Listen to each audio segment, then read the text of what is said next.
Hello, my name is Dr. MarkAlain Dery, and I am the Medical Director of Infectious Diseases and Chief Innovation Officer for Access Health Louisiana, which is the largest Medicaid providing clinic system in Louisiana, and I am also the co-chair of the ACOI Infectious Diseases subspecialty section.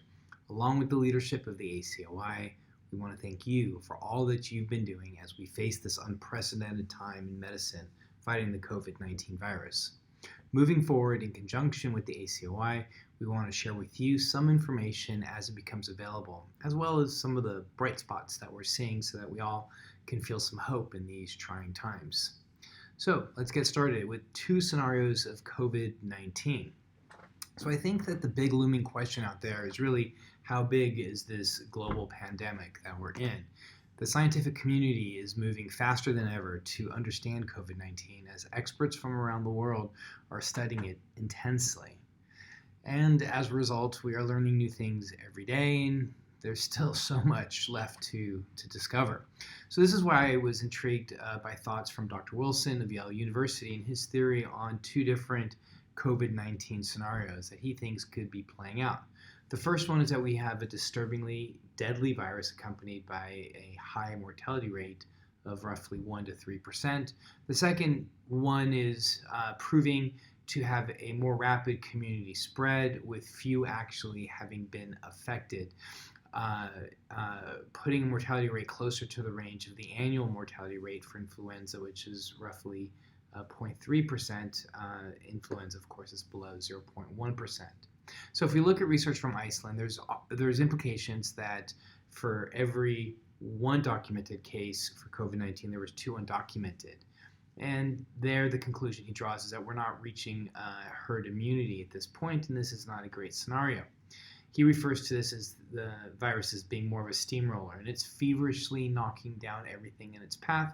And that's the scenario that's going to likely keep us stayed home, with stay-at-home orders for quite some time. The second scenario is this idea of more of a windstorm, and we're finding research that also has different results. And again, it's essentially telling a different story. And again, he refers to this as the windstorm, where less people are adversely affected because there's the discovery that more people have antibodies, meaning that there are more people that were originally that have been infected than originally thought, and less have succumbed. So that's where the lower mortality rate of 0.3 comes in. And this is also assuming that the antibody tests are accurate enough to even make these assumptions in the first place. But for the sake of argument, let's just assume so. But what it all comes down to is accurate testing, and more testing. Remember, there's 2 types of tests, right? There's the PCR tests that are looking for active infections, and then there's the antibody tests that are looking for those that were exposed to the SARS-CoV-2 virus. I think the next best steps are to increase our capacity for testing for active infections, engage contact tracers, and then encourage isolation. And as I've mentioned before, the antibody tests, I think, are not really quite ready for prime time. In summary, it's too early to know what kind of epidemic it is that we have on our hands, but I really, really want to know, because I think identifying the problem is a critical step to finding a solution. So let's move on to some of these recent Remdesivir trials. This is looking more for a bright spot here at this point.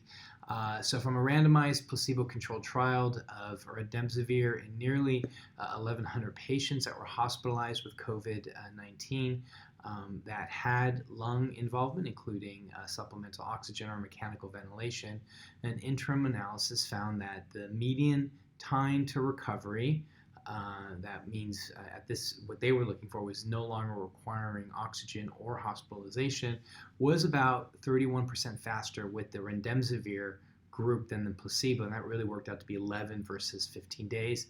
The mortality rate was 8% with the treatment group and 11.6 with the placebo.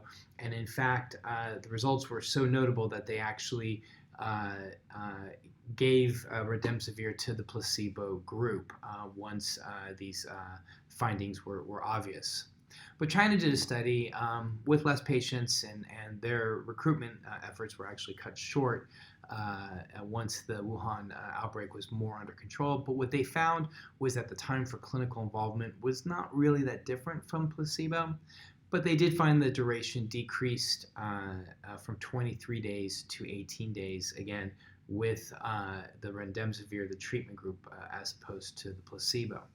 In the meantime, in the setting of these new Remdesivir findings from this week, the FDA is moving very fast to review the data from Gilead, and when it is authorized, they'll be ready to ship about 50,000 courses of therapy. So let's see what the FDA turns up. I also want to say that Dr. Fauci, in reporting on this recent trial, reminisced about his time looking at early HIV trials. And I think what he was messaging when he was reminiscing on TV about the early HIV trials was this: I know that we're all desperate for a solution here. We need that wonder drug, really. But just like in those early days of the HIV trials, they too had very modest gains, much like these Remdesivir trials. But from those trials came amazing antiretrovirals that now universally save lives. Dr. Fauci was messaging to us to be patient because things are moving in the right direction. So let's lastly talk about some potential vaccines and Operation Warp Speed. So Oxford University is in the limelight with some very hopeful vaccine news. Using previous advancements in a vaccine they began working on for similar coronaviruses, they're way ahead of the game and are now scheduling tests of their COVID-19 vaccine involving 6,000 people by the end of May. If effective, the vaccine could be available by September, and this is way ahead of other efforts right now. Here in the U.S., you may have heard of what's now being referred to as Operation Warp Speed, a program that will pull together private pharmaceutical companies and government agencies, along with the military, with the goal of trying to cut the development time for vaccine by as much as 8 months. Keep in mind, however, that there is no precedent for such rapid vaccine development, and a word of caution could be that there could be some waste in developing vaccines on a large scale before knowing their safety or efficacy. However, if we do pull off this massive effort and we are successful in fast-tracking a vaccine, which of course I hope that we are, the question will be how do we prioritize that need? So between the Oxford group and Operation Warp Speed, if they are successful, and as we scale up vaccine production, we really need to look globally to determine the needs of who gets vaccinated first. We need to look at countries around the world and take into consideration these vulnerable populations, government stability in the face of an ongoing pandemic, and those who would gain the most with an immediate infusion of vaccinations. This is like catastrophe triage, but from the opposite perspective, because rather than focus priorities on the healthy first, we should focus on those that will need it the most.